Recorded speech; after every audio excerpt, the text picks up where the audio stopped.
prends en charge actuellement une patiente qui a 34 ans, qui a présenté une pancréatite aiguë éthylique en début d'année 2020, qui est complètement sevrée en alcool depuis le mois de janvier, mais qui par contre présentait toujours des douleurs abdominales. Donc sur les bilans d'imagerie faits au décours de sa pancréatite et puis plus récemment, on montre la persistance d'une volumineuse nécrose kystique organisée qui ne régresse pas à l'imagerie. On a validé l'indication d'un drainage transgastrique. On a une lésion qui fait 8 cm, de la nécrose là, fois 6,30, donc une très volumineuse nécrose qui explique les symptômes de la patiente. On est en position transgastrique, hein, si je me mets en endoscopie, on voit on est le long de la petite courbure de l'estomac. Et il n'y a pas de pseudo-anévrisme ou de faux anévrisme? Non, pas de pseudo-anévrisme sur le scanner réalisé la veille. C'est vraiment indispensable de vérifier ça. Et qu'est-ce que tu regardes là actuellement, Marion? Et là, je vérifie que j'ai pas d'interposition vasculaire, donc je suis en Doppler. Je vérifie simplement que j'ai une position qui est bien, qui est stable. Donc on va prendre la prothèse. Donc c'est une prothèse de la marque Boston Scientific, prothèse Hot Axios. Donc vous voyez le diamètre est de 15 mm, donc c'est par où va s'évacuer la collection.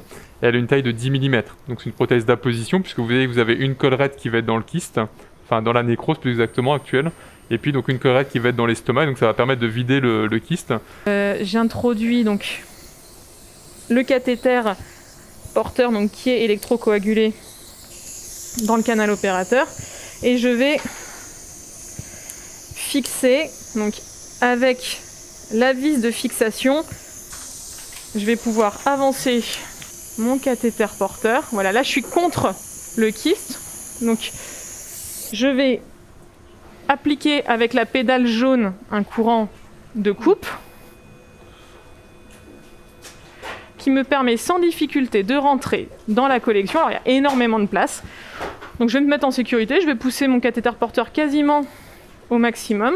Je suis très loin, je vais le bloquer. Je vais déverrouiller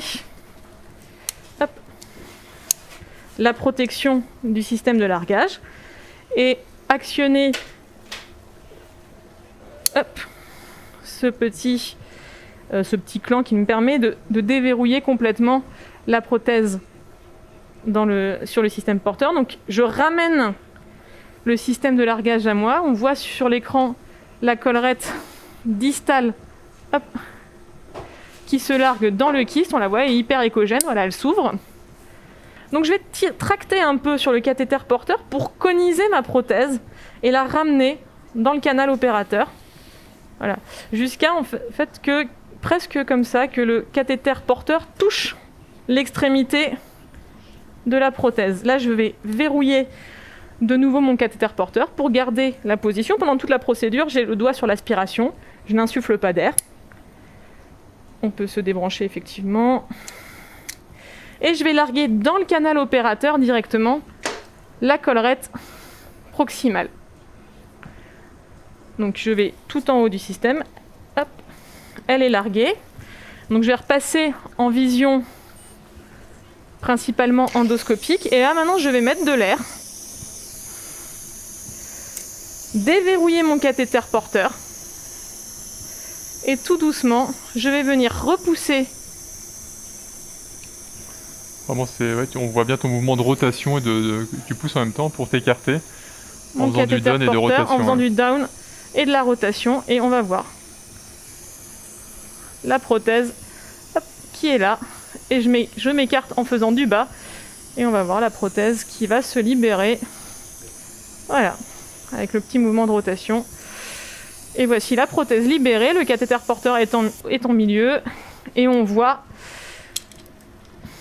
le liquide de la collection nécrotique. Eh bien, merci Marion. Félicitations. Merci. Allez. Merci beaucoup. Au revoir.